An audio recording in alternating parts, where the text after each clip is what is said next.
नमस्कार, आप देख रहे हैं चौकस भारत में आपका दोस्त ब्रजेंद्र।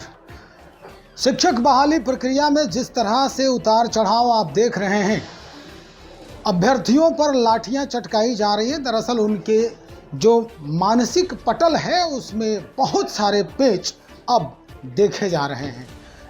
मसला बहुत सारा है, क्या कुछ है ये बताने की ज़रूरत नहीं है। सारी बातों से आप अवगत हो चुके हैं, लेकिन सबसे अहम मुद्दा जो है वो डोमिसाइल नीति का है।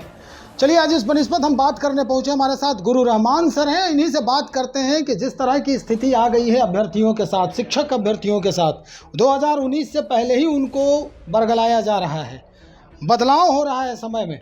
अब बीपीएससी जब कंडक्ट कर रही है इस परीक्षा को तो 10 बार संशोधन हो चुका है। अब आखिर में डोमिसाइल नीति जो है अब घाव बन के चुभ रहा है अभ्यर्थियों में। देखिए, अब तो जितना चिल्लाना था हम लोगों ने चिल्लाया, हक की आवाज़ अपनी उठाई। बच्चे भी रोड पर गए, मना करने के बावजूद भी लड़के पिटाए, जेल भी गए। तो डोमिसाइल नीति पर अब शिक्षा मंत्री से भी कुछ नहीं होगा। डोमिसाइल नीति पर केवल और केवल माननीय मुख्यमंत्री नीतीश कुमार और माननीय उप मुख्यमंत्री तेजस्वी जी, इन दोनों के द्वारा अगर प्रयास किया जाए बिहार के छात्रों को हित को ध्यान में रखते हुए, तो ऐसा संभव है कि बच्चों के साथ डोमिसाइल नीति लागू किया जाए। खासकर बिहार में भैया, हम बीपीएससी में कहाँ कह रहे हैं, हम अन्य परीक्षा में कहाँ कह रहे हैं। हम कह रहे हैं उस परीक्षा में नियोजित शिक्षक होते थे, बेचारे 20,000 22,000 पर खटते थे। आप प्रावधान में तो बच्चों का नहीं, आपने पर ऐसा किया तो उसके बाद आपने बीपीएससी से परीक्षा लेवाना शुरू किया। इसके पहले आप बोले थे कि आप करो तो कुछ नहीं, हम कर रहे थे बहुत कुछ। ये बिल्कुल गलत फैसला है शिक्षा मंत्री का, और जिसका भी फैसला हो ये गलत फैसला है। क्योंकि कम से कम शिक्षा के क्षेत्र में जहाँ लाखों बच्चे इंतजार कर रहे थे कि उनकी नियुक्ति होगी, अचानक बीपीएससी से हुआ।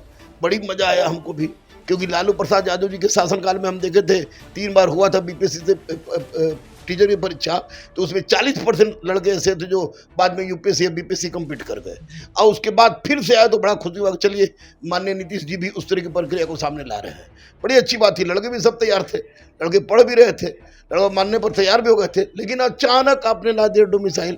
जब झारखंड कह रहा है कि हम नहीं घुसने देंगे, उत्तर प्रदेश में 10% की बात है, तमिलनाडु में कह रहा है कि हम नहीं घुसने देंगे, अन्य जगह घुसने नहीं देंगे, तो सबसे बड़ा दिल हम लोग के सरकार का भैया कि आ जाओ, तुम जाओ भाड़ में, अपने घर में चूल्हा जले या ना जले, दूसरा घर में जलाएंगे।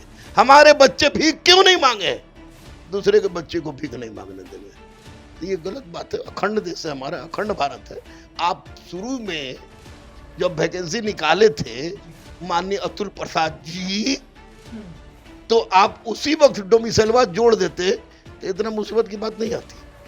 आप कुछ नहीं जोड़े, और जोड़ने के बाद अचानक, यानी कि पत्नी विवाह के बाद दहेज में बच्चा गोद में लेके आवे, यही वाला बात बच्चों के साथ करती है ना।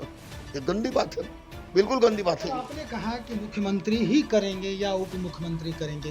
कोई भी जब नीति निर्धारित होती है या उसका अमेंडमेंट किया जाता है तो निश्चित तौर पे सबसे पहले वो आखिर में मुख्यमंत्री के संज्ञान में जाता ही जाता है।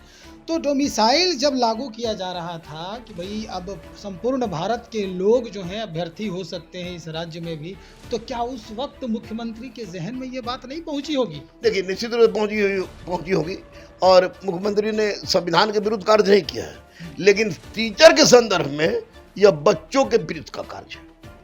क्योंकि किसी भी राज्य में कोई भी भारत का नागरिक परीक्षा दे सकता है ना। तो जैसे बंगाल में बंगाली अनिवार्य कर देता है, उड़ीसा में उड़िया अनिवार्य कर देता है, तमिलनाडु में तमिल अनिवार्य कर देता है। तो उसी तरह यहाँ भी शिक्षक की बहाली में आप कहते कि चलो भाई इस बार भर हम डोमिसाइल लागू कर रहे हैं, अगले बार से 90-10 का रेशियो कर देंगे, जैसा कि माननीय तेजस्वी जी भी बोले थे कि 10% कर देंगे, तो कोई दिक्कत नहीं थी। अब मुख्यमंत्री ही इसका पार कर सकते हैं और बच्चों की तकदीर को बदल सकते हैं। आखिर में सर एक सवाल और, क्या नहीं ये माना जाए कि जैसा कि अभ्यर्थी कह रहे हैं कि अब ये प्रधानमंत्री बनने का सपना देख रहे हैं, तो संपूर्ण भारत को इससे फोकस करवाना चाहते हैं, संपूर्ण भारत की नज़रें जो हैं अपने राज्य के जो रोजी रोजगार की व्यवस्था है उस पर करवाना चाहते हैं नीतीश कुमार। आप मीडिया मैन हैं, आपको नहीं पता है कि ये 1,70,000 टीचर के से कोई प्रधानमंत्री बनने और बिगड़ने में कोई बात नहीं है। लेकिन जहाँ तक मैं बोलूँ कि मैं बिहारी होने के नाते इतना ज़रूर बोलूँगा कि अगर बिहार का कोई आदमी प्रधानमंत्री बनता है तो खुशी की बात है, लेकिन इसको प्रधानमंत्री के साथ जोड़कर देखना किसी भी दृष्टिकोण से उचित नहीं है।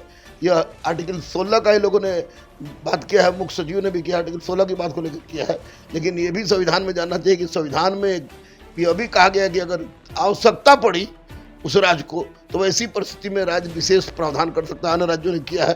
तो प्रधानमंत्री बनने की बात है कि नहीं बात है, इसमें कोई कमेंट हम नहीं करेंगे, लेकिन अगर बिहार का कोई आदमी प्रधानमंत्री बनता है तो हमको खुशी होगी। भैया कहे कि बिहार का कोई आदमी आज तक प्रधानमंत्री नहीं बना है। जाहिर सी बात है। बहुत शुक्रिया सर जानकारी देने के लिए। तो हमारे साथ गुरु रहमान सर जो बता रहे हैं कि डोमिसाइल नीति के लागू होने पर क्या स्थिति हो सकती है हमारे राज्य के उन अभ्यर्थियों की जो बहुत दिनों से ये सपना संजोए हैं कि हम जो डिग्री ले रहे हैं कहीं ना कहीं अपने राज्य के नौनिहालों को या आने वाले जो भविष्य हैं उनके भविष्य को सुदृढ़ करने में, उसको रास्ते पर लाने में ये कारगर साबित होगा। अब देखना ये होगा कि नीतीश कुमार वाकई में इस तरफ से यानी अभ्यर्थियों के तरफ से कोई प्रत्यक्ष या यूं कहें कि कोई सकारात्मक कदम उठाते हैं या फिर वही ढाक के तीन पात। बने रहें आप हमारे साथ। बहुत शुक्रिया आपका।